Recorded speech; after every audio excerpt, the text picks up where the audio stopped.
اول حاجه واكتر حاجه بتبوظ في اي مكان هو الكاتل. 4 حاجات لو عملناهم صح هنقدر نحافظ على الكاتل لاكبر وقت ممكن يعيش معانا. اول حاجه ان احنا يا جماعه ما نستخدمش وما نملهوش ميه لاخره.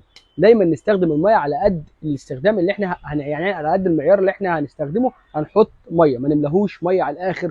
وده عشان خاطر يحافظ على الدايره بتاعته من كتر الضغط اللي عليها ومن كتر ما تشتغل. تاني حاجه ان احنا من فتره للتانيه لازم نغسل الكاتل كويس او نغلي فيه خل بملح، ملح عادي او ملح ليمون، يفضل ان هو يبقى ملح ليمون.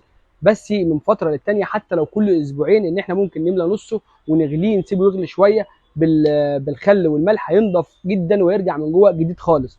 دي تاني خطوه. تالت خطوه ان احنا ما نسيبش الفيشه بتاعته في قلب الكهرباء لفتره طويله عشان خاطر الكهرباء ما تفضلش متوصله بالدايره الكهربائيه اللي جواه، فبيتحرق مع الوقت، لان الدايره الكهربائيه من اضعف الحاجات في الكاتل.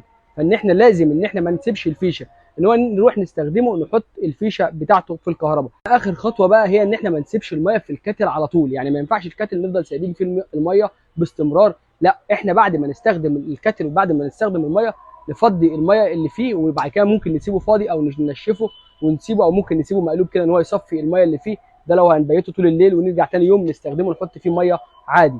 ال4 خطوات دول بيحافظوا على الكاتل وبيدوا له عمر يعيش اطول. لكن في الاول وفي الاخر برضو ديت احنا على قد ما بنقدر، لكن الاعمار بيد الله، والكاتل اللي مكتوب له يتحرق بسرعه مكتوب له يتحرق بسرعه. اتمنى بقى لو المعلومات ديت جديده ليكم او مفيده او في ناس بتدور عليها، اتمنى ان انتم تعملوا لايك وتعملوا مشاركه عشان خاطر غيركم يستفاد، عشان في ناس ما تبقاش عارفه المعلومات دي خالص. شكرا.